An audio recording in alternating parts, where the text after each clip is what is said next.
तो अभी तक हम शिक्षा के सामान्य उद्देश्य की चर्चा कर चुके हैं। अब हम अगली कड़ी में बढ़ते हैं और शिक्षा के व्यक्तिगत उद्देश्य इंडिविजुअल एम्स ऑफ एजुकेशन के बारे में बात करने जा रहे हैं। हम जानते हैं कि कोई भी विषय का अध्ययन कराया जा रहा हो उसका उद्देश्य निश्चित होता है। उसी प्रकार शिक्षा की व्यवस्था किसके लिए किया गया? बालक के लिए, व्यक्ति के लिए।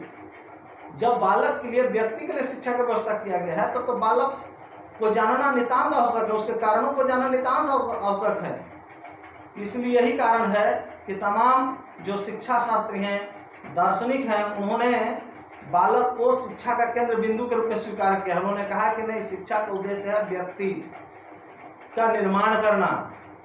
इसलिए हम शिक्षा के व्यक्तिगत उद्देश्य के बारे में चर्चा करेंगे।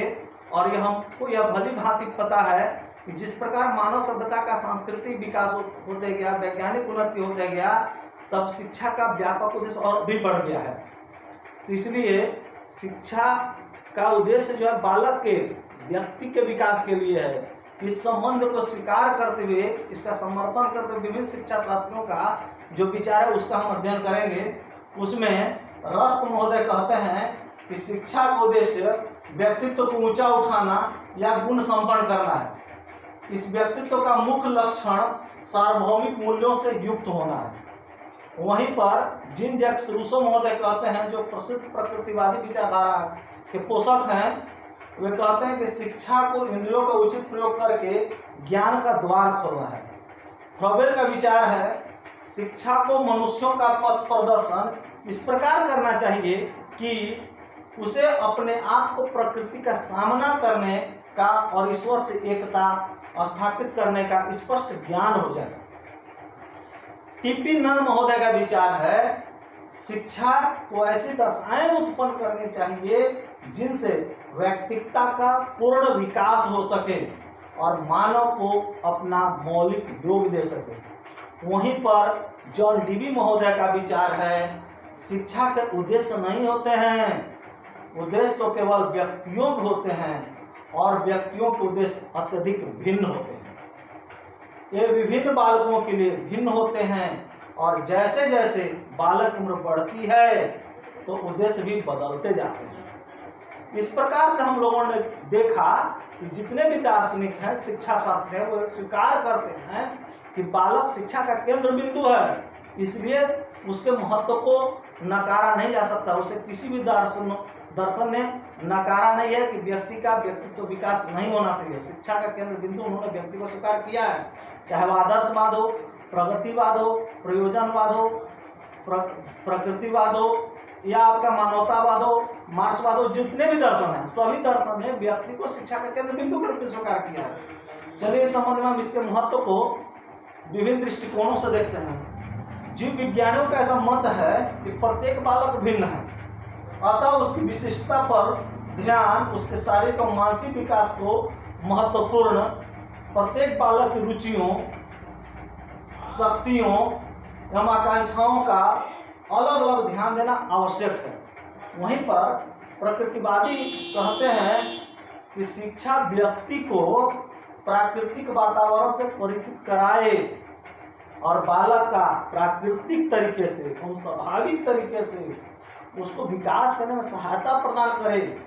इस संबंध में प्रसिद्ध प्रकृतिवादी विचारधारा के पोषक जीन जैक्स रूसो कहते हैं और इसका समर्थन नन महोदय कहते हैं, व्यक्ति का स्वाभाविक विकास ही शिक्षा है।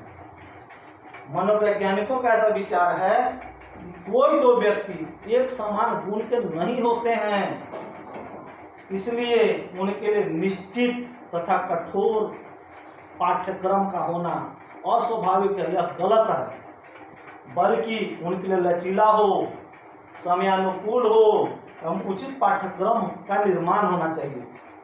शिक्षा का प्रमुख उद्देश्य है उसकी आंतरिक शक्तियों का, संभावनाओं का पता लगाना और उसको अधिकतम विकास के मौके दिया जाना चाहिए। प्रगतिवादियों का इस संबंध में विचार है, विभिन्न युगों में अनेक महापुरुषों ने जन्म लिया है। वे उच्च श्रेणी के वैज्ञानिक, साहित्यकार, अन्वेषक, धर्म प्रवर्तक, दार्शनिक तथा समाज सुधारक रहे हैं। यह आवश्यक नहीं कि शिक्षा को उनके सिद्धांतों पर ही अग्रसर किया जाए, अपितु ऐसा वातावरण उत्पन्न करना चाहिए जिससे ऐसे ही अन्य महापुरुषों को जन्म दिया जा सके। यह सब शिक्षा की उत्तमता पर ही संभव है। आदर्शवादियों का विचार है प्रत्येक व्यक्ति अपने क्रियाकलापों के लिए स्वयं ही जिम्मेदार है। बालक का आध्यात्मिक विकास व्यक्तिगत पहलू है। इस संबंध में स्वामी विवेकानंद का विचार है प्रत्येक मनुष्य एक दैवी स्वरूप है, इसलिए शिक्षा का उद्देश्य उस शक्ति को बनाए रखना है तथा उसकी बाह्य तथा आंतरिक प्रकृति को नियंत्रित करना है। वैसे तो शिक्षा के व्यक्तिगत उद्देश्य बहुत हैं, अनेक हैं, लेकिन इसके प्रमुख दो उद्देश्य माने गए हैं। पहला है आत्माभिव्यक्ति का उद्देश्य, एम ऑफ सेल्फ एक्सप्रेशन, और दूसरा है आत्मानुभूति का उद्देश्य, एम ऑफ सेल्फ रियलाइजेशन। अब हम एम ऑफ सेल्फ एक्सप्रेशन की बात करते हैं।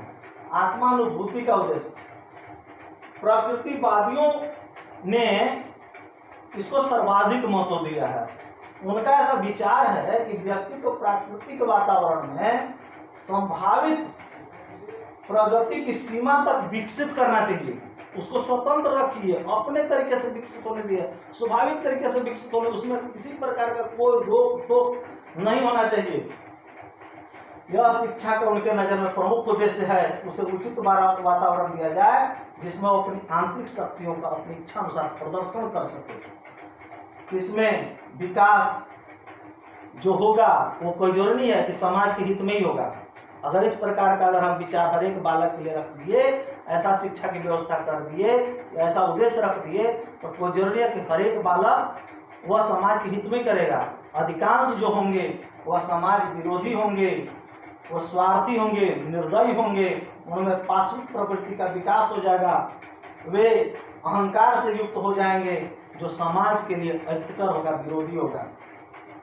यदि सभी का विकास इसी प्रकार से किया गया तो नैतिक और आध्यात्मिक मूल्यों का ह्रास हो जाएगा, साथ ही वैज्ञानिक जो प्रगति है उसका ह्रास होगा। इस प्रकार से व्यक्ति को अधिक स्वतंत्रता देना कहीं से भी उचित नहीं है। इस प्रकार से इस जो शिक्षा का उद्देश्य है एम ऑफ सेल्फ एक्सप्रेशन, यह उचित नहीं है। यह इस प्रकार का उद्देश्य शिक्षा में नहीं रखा जाना चाहिए। अगला है आत्मानुभूति का उद्देश्य, एम ऑफ सेल्फ रियलाइजेशन। यह आत्मा व्यक्ति का बिल्कुल विपरीत है। इसके अनुसार बालक को वास्तविकता से परिचित कराया जाना चाहिए। उसके अंदर कितनी क्षमता है, कितना शक्ति है, समाज में उसका क्या अस्तित्व है, इस प्रकार से अंदर उसकी अनुभूति कराना ही आत्मानुभूति है, जिससे उसे प्रेरणा मिलता है कि वह अपने जीवन को एक निश्चित दिशा प्रदान कर सके और वह आगे बढ़ सके। यह आदर्शवाद का आधार है। आत्मा की शक्तियों का, उसकी क्षमताओं का सर्वोच्च प्रदर्शन करना उसका उद्देश्य होता है, व्यक्तित्व को उत्कर्ष तक ले जाना। लेकिन इसमें ध्यान रखना है कि अगर इसको ज़्यादा अगर दिया गया और उद्देश्यों को साथ में नहीं रखा गया तो बालक को सांसारिक बंधन से घृणा हो सकता है, सांसारिक जिम्मेवारी से घृणा हो सकता है, इसलिए और अन्य उद्देश्य को भी इसमें शामिल रखना चाहिए। तो आज के लिए मेरा इतना ही। हम नेक्स्ट वीडियो में इसका महत्व की चर्चा करें और इसकी आलोचना की चर्चा करेंगे। धन्यवाद।